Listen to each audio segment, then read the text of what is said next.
कि पहले भी हम किसान आंदोलन में किसानों के साथ थे। किसानों की बात को दुष्यंत चौटाला बड़ी मजबूती से रखते थे। दुष्यंत चौटाला ने केंद्र की सरकार पर दबाव बनाकर इस बात को सुनिश्चित किया था। जी, आपकी पार्टी की बुनियाद किसानी है।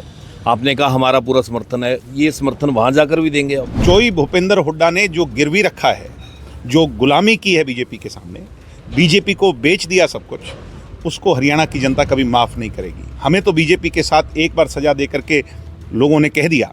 हमारे साथ हैं जन नायक जनता पार्टी के नेता चौधरी दिग्विजय सिंह चौटाला। दिग्विजय जी आजकल डबवारी हलके में धन्यवादी दौरे पर हैं, उन्हीं से बात करते हैं। पार्टी का संगठन कब तक बनेगा? सदस्यता अभियान का क्या कार्यक्रम है आपके पार्टी का?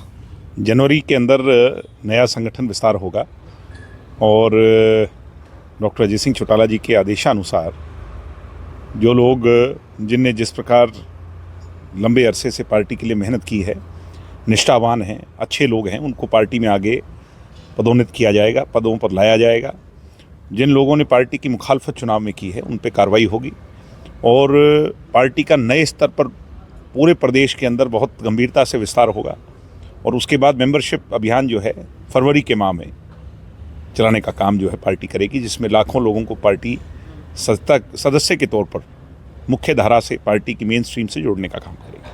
निकाय चुनाव सिर पर हैं, आपकी पार्टी तैयार है इसके लिए? निश्चित तौर पर तैयार है और उसके लिए ना केवल हम तैयार हैं, उत्सुक हैं। हम चाह रहे हैं कि चुनाव जल्दी से जल्दी हों, शहरों के अंदर कमेटीज़ गठित हों, शहरों का विकास हो, डेवलपमेंट हो और निश्चित तौर पर जब चुनाव होंगे तो जननायक जनता पार्टी मजबूती से उसमें ताल ठोकेगी। किसान आंदोलन फिर चरम सीमा पर है। दोनों बॉर्डरों पर किसान बैठे हैं, डल्लेवाल आमरण अनशन पर हैं, कोई सरकार सुध नहीं ले रही। आपकी पार्टी का क्या स्टैंड है? हमारी पार्टी का स्टैंड स्पष्ट है, आज भी और कल भी, कि पहले भी हम किसान आंदोलन में किसानों के साथ थे। किसानों की बात को दुष्यंत चौटाला बड़ी मजबूती से रखते थे और उस समय उस आंदोलन को जो उसकी जीत हुई उसमें एक अहम भूमिका दुष्यंत चौटाला ने निभाई थी। दुष्यंत चौटाला ने केंद्र की सरकार पर दबाव बनाकर इस बात को सुनिश्चित किया था कि किसानों की बातें मानी जाएं, मगर जो बातें 2021 में मानी गई थी उनको अमली जामा नहीं पहनाया गया, किसानों से झूठ बोला गया। एमएसपी की बात कही गई मगर एमएसपी दिया नहीं गया। आज देश भर का किसान देश की केंद्र सरकार से, देश के प्रधानमंत्री जी से और तमाम सरकार में बैठे लोगों से ये मांग कर रहा है कि वो बातें जो आपने ही कही थी उसे पूरा किया जाए और इसी को लेकर डल्लेवाल जी आमरण अनशन पर बैठे हैं। ये बड़ा गंभीर विषय है। डल्लेवाल जी की सेहत, उनका स्वास्थ्य, ये बड़ा चिंताजनक है। इस पर सुप्रीम कोर्ट की भी टिप्पणी आई है जी। और मुझे उम्मीद है कि किसानों को सुप्रीम कोर्ट जाने के लिए रास्ता देने का काम हरियाणा की सरकार करेगी। अगर हरियाणा की सरकार और हरियाणा की पुलिस सुप्रीम कोर्ट का आदेश भी नहीं मानती है तो ये कहीं ना कहीं वायलेशन ऑफ ऑर्डर होगा और क्रिमिनल एक्ट होगा। मैं डीजीपी से कहूँगा हरियाणा के कि आप do you want to be a part of the crime? तो सुप्रीम कोर्ट ने जो कहा है कि उनको जाने दिया जाए, सुप्रीम कोर्ट के अंदर बात रखने दी जाए और माननीय उच्चतम न्यायालय के फैसले का सम्मान हो, ये डीजीपी को सुनिश्चित करना है। दिग्विजय जी, आपकी पार्टी की बुनियाद किसानी है। आपने कहा हमारा पूरा समर्थन है। ये समर्थन वहाँ जाकर भी देंगे आप? हाँ, आवश्यकता पड़ी और ऐसा हुआ तो हमारे लोग वहाँ जाकर के भी देंगे और अगर हरियाणा में इसके प्रति कोई आंदोलन के अंदर शामिल होने की बात हुई तो उस पर भी पार्टी सोचेगी, फैसला लेगी, निश्चित तौर पर लेगी अगर आने वाले दिनों में ऐसी आवश्यकता हुई। मगर हम किसान नेताओं के टच में हैं, मैं खुद भी टच में हूँ, लगातार हम उनसे बातचीत कर रहे हैं। इस बार जो किसान की खरीद अच्छी तरह नहीं हुई, फसल भी अच्छी नहीं हुई, ना कोई सरकार ने मुआवजा घोषित किया। आपने एक दावा किया था दुष्यंत जब तक थे तब तक एक एक दाना खरीदा जाता था, आज किसान को ठंड में बैठना पड़ रहा है। आप बहुत सीनियर पत्रकार हैं हरियाणा के, अनुभव है आपका, आपने देखा है 4.25 साल पिछली सरकार को। किसान का एक एक दाना, किसान का पूरा मुआवजा, फसलों के उचित दाम, 72 घंटे के अंदर पेमेंट। चौधरी देवीलाल और चरण सिंह का सपना कि किसान के खाते में सीधी पेमेंट हो, वो दुष्यंत चौटाला ने ही पूरा करवा करके दिखाया। ये इस आज़ाद भारत के अंदर किसान की आज़ादी के लिए अगर असली मायने में मूल रूप से लड़ाई लड़ी तो वो पिछली सरकार में दुष्यंत चौटाला ने लड़ी।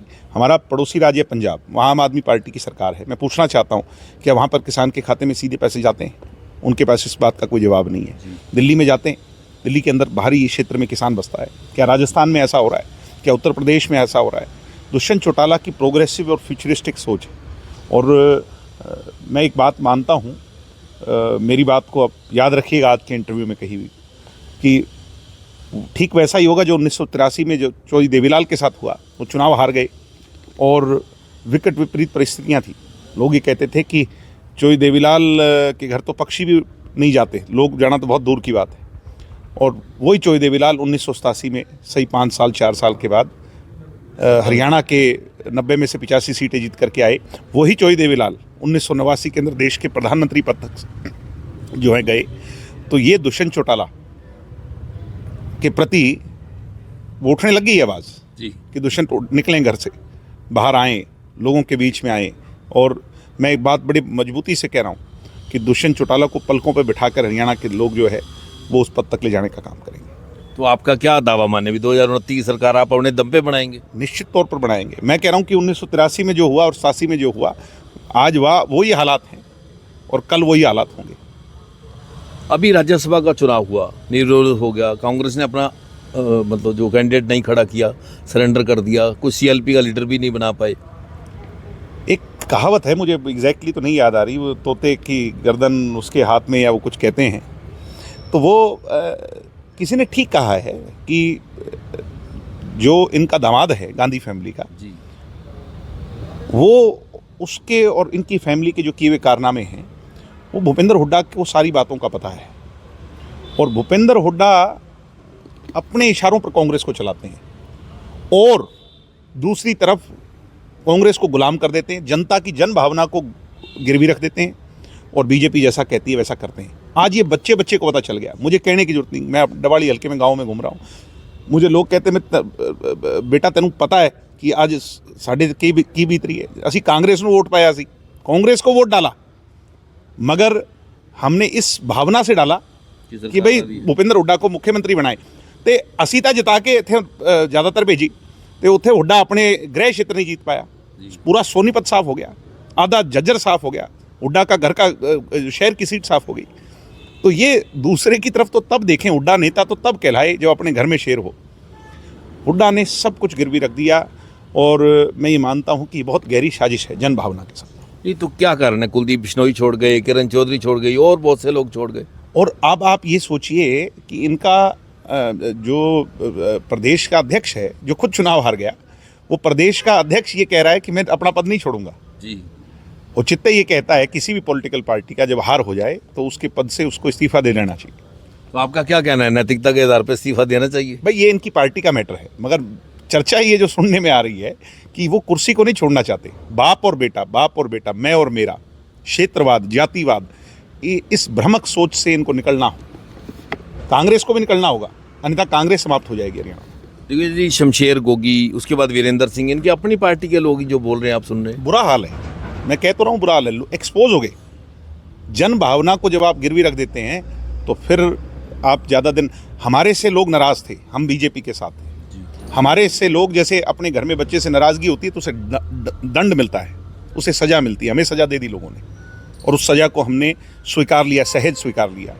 चोई भूपेंद्र हुड्डा ने जो गिरवी रखा है, जो गुलामी की है बीजेपी के सामने, बीजेपी को बेच दिया सब कुछ, उसको हरियाणा की जनता कभी माफ़ नहीं करेगी। हमें तो बीजेपी के साथ एक बार सज़ा दे करके लोगों ने कह दिया कि आगे ऐसा ना हो, मगर चोई भूपेंद्र हुड्डा ने जो किया है उसको जनता कभी माफ़ नहीं करेगी, मैं नहीं मानता कभी माफ़ करेगी। इनके शमशेर गोगी तो सरेआम कह रहे हैं अभी हुड्डा ने कांग्रेस को हरा दिया। इसमें कि अगर तो कांग्रेस का नाम होता, कांग्रेस आ रही है तो कांग्रेस आज किसी भी गैर हुड्डा कांग्रेस पार्टी के आदमी से आप पूछोगे तो ये कहेगा कि कांग्रेस को हुड्डा 45 से ज़्यादा सीटें दिलवाना ही नहीं चाहते थे और 5, 7, 7, 8 सीटों का हेरफेर हो गया। अब जो आरोप है वो ईवीएम पे लग रहा है। तो ईवीएम से चोई भूपेंद्र हुड्डा कैसे चुनाव जीते? पहले ईवीएम से इनका बेटा दीपेंद्र हुड्डा 2-3 बार कैसे चुनाव जीत करके आया जी। ईवीएम को लाने वाले कौन लोग हैं? और 10-10 साल ये सत्ता में रहे जब ईवीएम थी, तो ईवीएम को इनने बदलाव क्यों नहीं किए? इतना बड़ा खतरा था कि कल को तुम चलो ठीक है, तुम्हारी नीयत ठीक थी, पर खतरा तो था ना कि देश की सत्ता अगर कल को किसी गलत के हाथ चली जाए तो ईवीएम से कुछ भी कराया जा सकता है। तो आपने ऐसा क्यों होने दिया? क्या उस समय आपको विकसित देश नज़र नहीं आ रहे थे? ये अनर्गल बातें, बेतुकी बातें, लोग इन पर हंसते हैं। दिग्विजय जी, आपने डवाली को पुलिस जिला बनवाया अपने टाइम में, उसके बाद आपका लगातार प्रयास था कि ये पूरी डिस्ट्रिक्ट बने ताकि विकास हो सके। अब 4 दिसंबर को सरकार ने एक कमेटी बना दी, तो कमेटी के समक्ष आप मिलकर जिला बनाने के बिल्कुल करेंगे। जिस भी लेवल पर जो भी बातचीत है हम बड़ी मजबूती से रखेंगे। कमेटी में जो मंत्री हैं उनसे मैं खुद जाके मिलूंगा। मगर ये कमेटियां कहीं उन कमेटियों की तरह ना बन जाए जिनकी फाइलों पर धूल जम जाए। मैं ये उम्मीद करता हूँ सरकार से। तो आपको लगता है डबवाली जिला बनाने से वहाँ तरक्की होगी? आपका तो कर्म भूमि और हो डबवाली ही नहीं सकती उसके बिना, हो ही नहीं सकती उसके बिना। डवाली, उसका क्षेत्रफल, उसका इलाका, उसकी जियो लोकेशन, उसके वहाँ पर क्राइम का जो बॉर्डरिंग स्टेट होने के कारण क्राइम का रेशो है, जो नशे की आज तकलीफ है, क्या आप डवाली को उस गर्त से निकालना चाहते हैं? मैं सरकार से पूछना चाहता हूँ। अगर वो निकालना चाहते हैं तो इसको जिला बनाना ही एक चारा है, दूसरा कोई चारा नहीं है। तो आपकी अब कर्म भूमि लगातार डबवाली रहेगी? अपने धन्यवादी दौरे पर के बारे में बताएं। भूमि डवाली है, लोगों ने मुझे प्यार दिया, जिम्मेवारी दी, मैं कैसे छोड़ सकता हूँ? मगर पूरे हरियाणा के अंदर पार्टी के विस्तार के लिए मेरी इच्छा है कि मैं काम करूँ, डवाली तक सीमित ना रहूँ, पूरे प्रदेश में जाऊँ, प्रदेश की जनता की सेवा करूँ। वहीं सप्ताह में जो मेरा फिक्स समय है वो मैं डवाली के लिए फिक्स्ड रखूँ और डवाली के लोगों के बीच में भी रहूँ। तो ये थे दिग्विजय सिंह चौटाला, जिन्होंने कहा कि डबवाली का विकास जिला बने बिना नहीं हो सकता। अगर वो जिला बनेगा तो वहाँ का विकास होगा। हरियाणा तक के लिए सिरसा से बलजीत सिंह।